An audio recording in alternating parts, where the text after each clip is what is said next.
చెప్పు. ఓం శ్రీ కృష్ణ పరబ్రహ్మణే నమః. శ్రీమద్భగవద్గీత అథ ద్వితీయోऽధ్యాయः. సాంఖ్యయోగः.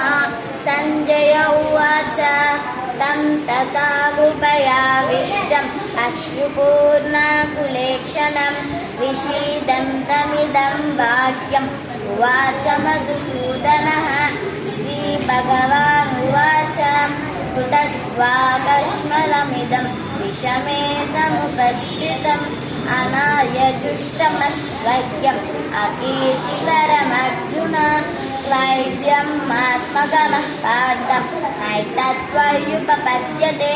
శూద్రం హృదయ దౌర్బల్యం శక్తోతిష్టా పరంతప.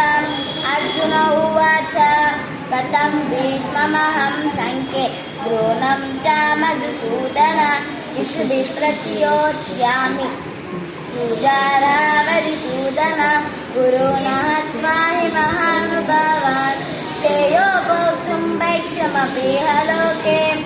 హత్వార్థకామాస్తు గురూణి హైవ భుञ्जीय भोगान् बुद्धिरप्रदिग्धान् न चैतद्विद्मः कतरन्नो गरीयो यद्वा जयेम यदि वा नो जयेयुः.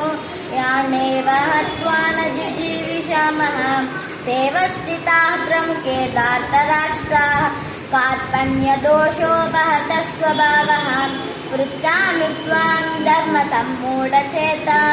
यच्छ्रेयस्यान्निश्चितं ब्रूहि धर्मे शिष्यस्तेऽहं शाधि मां त्वां प्रपन्नं न हि प्रपश्यामि ममापनुद्यात् यच्चोकमुच्चोक्षणमिन्द्रियाणाम् अवाप्य भूमावसपत्नवृद्धं राज्यं सुराणामपि चाधिपत्यं. संजय उवाच एवमुक्त्वा ऋषिकेशं गुडाकेशः परन्तप नयोत्या इति गोविन्दं त्वा तूष्णीं बभूवः. तमुवाच ऋषिकेशः प्रहसन्निव भारत. सेनयोरुभयोर्मध्ये विषीदन्तमिदं वचः. श्रीभगवानुवाच अशोच्यानन्वशोच्यस्त्वं प्रज्ञावादाञ्च भाषसे. गतासु न गतासु च नानुशोचन्ति पण्डिताः.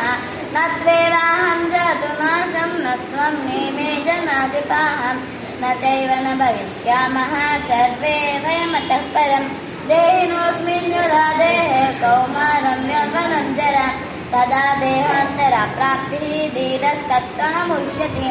मात्रा स्पर्शास्तु कौन्तेय शीतोष्णसुखदुःखदाः आगमापायिनो नित्याः तां स्थितिश्चस्व भारत. यं विना व्यतयन्त्येते पुरुषं पुरुषस्यदा समदुःखसुखं धीरं सोऽमृतत्वाय कल्पते. नासतो विद्यते भावो नाभावो युज्यते सतः. द्वयोरपि दृष्टोऽन्तः त्वनयोस्तत्त्वदर्शिभिः. अविनाशितु तद्विद्धि येन सर्वमिदं ततं. विनाशमव्ययस्यास्य न कश्चित् कर्तुमर्हति. अन्तरन्त इमे देहा नित्यशोक्ता शरीरिणः अनाशिनो प्रमेयस्य तस्माद्युज्यस्व भारत. ययेनं वेति हन्तारं यच्चैनं मन्यते हतम्. उभौ न विजानीतो नायं हन्ति न हन्यते. न जायते म्रियते वा कदाचित् नायं भूत्वा भविता वा न भूयः. अजो नित्यः शाश्वतोऽयं पुराणो न हन्यते हन्यमाने शरीरे. वेदाविनाशिनं नित्यं येनमजमव्ययं. कथं स पुरुषः पार्थ कं घातयति हन्तिकं. वाशांसि जीर्णानि यदा विहाय नवानि गृह्णाति नरोपराणि. तदा शरीराणि विहाय जीर्ण अन्यानि संयाति नवानि देहि. नैनं छिन्नन्ति शस्त्राणि नैनं दहति पावकः. न चैनं क्लेदयत्यापो न शोषयति मारुतः. अच्छेद्योऽयमदाह्योऽयम् अक्लेद्यो शोष एव च. नित्यः सर्वगतस्थाणुः अचलोऽयं सनातनः.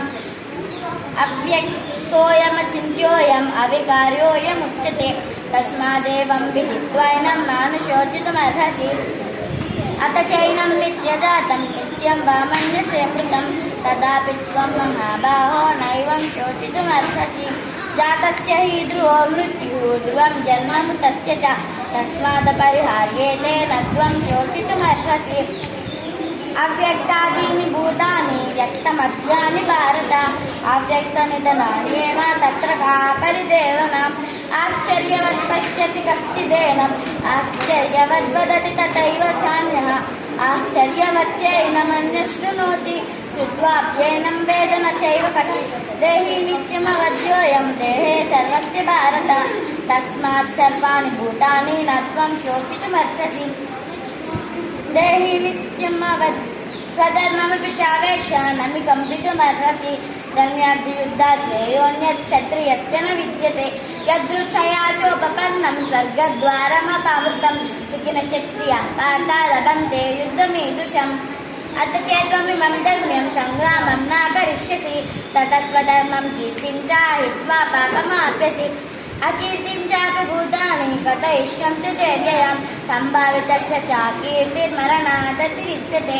భయాద్రనాది భరతం మంస్యంతే త్వం మహారథాః ఏషాం చత్వం బహుమతో భూత్వా యాస్యసి లాఘవం అవాద్యవాదాం చ బహూన్ వదిష్యంతి తవాహితాః నితంతస్తవ సామర్థ్యం తతో దుఃఖతరం ను కిం అతో వా ప్రాప్యసి స్వర్గం జిత్వా వా భోక్షసే మహిం తస్మాదుద్దిష్ట కౌంతేయ యుద్ధాయ కృతనిశ్చయః సుఖదుఃఖే సమే కృత్వా లాభాలాభో జయాజయం తతో యుద్ధాయ యుజ్యస్వ నైవం పాపమాప్యసి ఏషా తే విహితా సాంఖ్యే బుద్ధిర్యోగేऽपि మాం శృణు బుద్ధ్యా యుక్తో యయా పార్థ కర్మబంధం రహస్యసి నేహ విక్రమనాశోऽస్తి ప్రత్యవాయో న విద్యతే స్వల్పమప్యస్తధర్మస్య త్రాయతే మహతో భయాత్ వ్యవసాయాత్మికా బుద్ధిః ఏకేహ గురునందన బహుశాఖహ్యనంతాశ్చ బుద్ధయో వ్యవసాయినాం యాని మాం పుష్పితాం వాచాం ప్రవదంత్యమి పశ్చితః వేదవాద్రతా పాఠ నాణ్యదస్तीति వాదినః కామాత్మానः స్వర్గపరా జన్మ కర్మ ఫలప్రదం క్రియా విశేష బహుళాం భోగైశ్వర్యగతిం ప్రతి భోగైశ్వర్య ప్రసక్నానాం దయా బహుళతు చేతసాం వ్యవసాయాత్మికా బుద్ధి సమాదౌ న విధీయతే త్రైగుణ్య విషయా వేదా నిత్రైగుణ్యో భవార్జున నిర్ద్వంద్వో నిత్య సత్వస్థో నియోగక్షేమ ఆత్మవాన్ యావానర్థ ఉదపానే సర్వతః సంప్లుతోదకే తావాన్ సర్వేషు వేదేషు బ్రాహ్మణస్య విజానతః కర్మణ్యేవాధికారస్తే మా ఫలేషు కదాచన మా కర్మఫల హేతుర్భూ మా తే సంగోస్తు కర్మణి యోగస్థః కురు కర్మాణి సంగం త్యక్త్వా ధనంజయ సిద్ధ్యసిద్ధ్యో సమో భూత్వా సమత్వం యోగ ఉచ్యతే దూరేణ హ్యవరం కర్మ బుద్ధియోగా ధనంజయ బుద్ధౌ శరణమన్విచ్చ కృపణాత్మనహేతవః బుద్ధియుక్తో జహాతిహ ఉభే సుకృత దుష్కృతే తస్మాత్ యోగాయ యుజ్యస్వ యోగ కర్మసు కౌశలం కర్మజం బుద్ధియుక్తా హే ఫలం త్యక్త్వా మనీషిణః జన్మబంధ విముక్తా పదం గచ్చంత్య నామయం యదా తే మోహకలిలం బుద్ధిర్వ్యతిరిష్యతి తదా గర్తాసి నిర్వేదం శ్రోతవ్యస్య శ్రుతస్య చ శృతి విప్రతిపన్నా తే యదా స్థాస్యసి నిశ్చల సమాధావచరా బుద్ధిస్తదా యోగమాప్యసి శృతి విప్రతిపన్న అర్జున ఉవాచ స్థితప్రజ్ఞస్య కా భాషా సమాధిస్థస్య కేశవ స్థితధీ కిం ప్రభాషేత కిమాసీత వ్రజేత కిం శ్రీభగవానువాచ ప్రజహాతి యదా కామాన్ సర్వాన్ పార్థ మనోగతాన్ ఆత్మన్యేవాత్మనా దుష్టస్థితప్రజ్ఞస్తదోచతే దుఃఖేష్వనో ధృగ్నమనః సుఖేషు జగతస్పృహः వీతరాగభయక్రోధः స్థితదిగ్భూనిరుచ్యతే యస్సర్వత్రానపి స్నేహः తత్తత్ప్రాప్య శుభాశుభం నాభినందన్తి న ద్వేష్టి తస్య ప్రజ్ఞా ప్రతిష్ఠితా యదా సంబరతే చాయం కూర్మోంగానీవ సర్వశః ఇంద్రియాణీంద్రియార్థేభ్యే తస్య ప్రజ్ఞా ప్రతిష్ఠితా విషయా వినివర్తంతే నిరాహారస్య దేహినః రసవర్జం రసోప్యస్య పరం దృష్ట్వా నివర్తతే యతతో హ్యపి కౌంతేయ పురుషస్య విపశ్చితః ఇంద్రియాణి ప్రమాదీని హరంతి ప్రసవం మనః तानि सर्वाणि संयम्य युक्ता आसीतमत्परः वशे यस्येन्द्रियाणि तस्य प्रज्ञा प्रतिष्ठिता जायतो विषयां पुंसत्सङ्गस्तेषुपजायते सङ्गात् सञ्जायते कामः कामात् क्रोधोऽपि जायते क्रोधात् भवति सम्मोहः सम्मोहात् स्मृतिविभ्रमः स्मृतिभ्रंशात् बुद्धिनाशो बुद्धिनाशात् प्रणश्यति रागद्वेषाभियुक्तास्तु विषयानिन्द्रियैश्चरन् ఆత్మవచ్చేది దేయాత్మా ప్రసాదమని గచ్చతి ప్రసాదే సర్వదుఃఖానాం హానిరస్యోపజాయతే ప్రసన్నచేతసో యాశు బుద్ధిః పర్యవతిష్ఠతే నాసి బుద్ధిరయుక్తస్య న చాయుక్తస్య భావన న చ భావయతః శాంతిరశాంతస్య కుతః సుఖం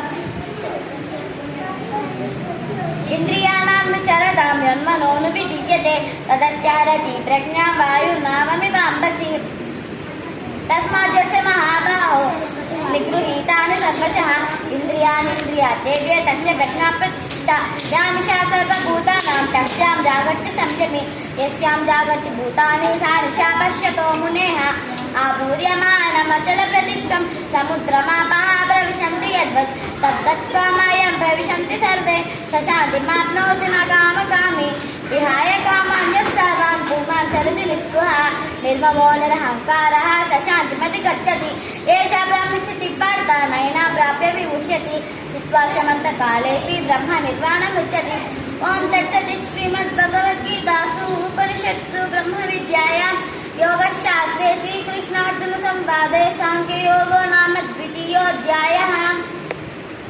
वेरी गुड।